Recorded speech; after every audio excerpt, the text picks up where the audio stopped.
Experts say tariffs showed some impact on prices, but overall inflation accelerated slightly less than expected. Our Washington correspondent Rachel Knapp spoke with a consumer expert about this. Rachel?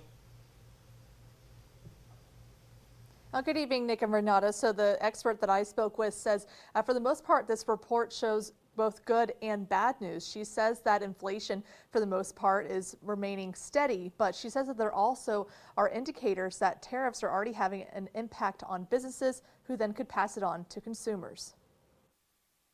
The Consumer Price Index report, which is the data that looks at the costs of goods and services like groceries, clothing, gas, household items, transportation, and more, is a key economic indicator used to track inflation. On Tuesday, the Bureau of Labor Statistics released their July CPI report, and for the most part, it shows inflation remains stable. It's at 2.7, and it's not accelerating, but there are warning signs which bring us to the core inflation, which is slightly higher at 3.1%. The White House describes it as a win. Ignore the panicans and trust in President Trump.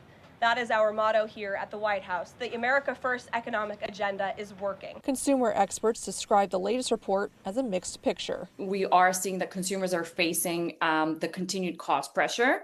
But again, there is a modest slowdown that is somewhat reassuring. So we see lower energy costs, we see more stable food prices, and somewhat more moderate expenses.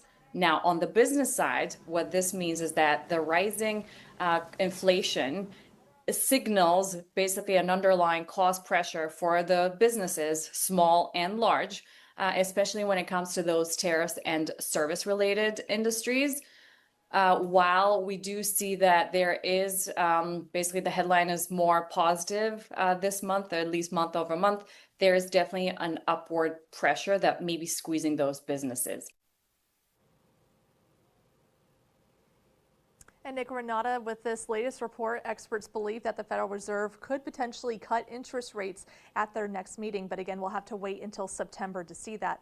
Now, after this report was released earlier this morning, the president took to social media already calling out the Federal Reserve Chair Jerome Powell, insisting that now is the time to cut interest rates. Nick and Renata, back to you.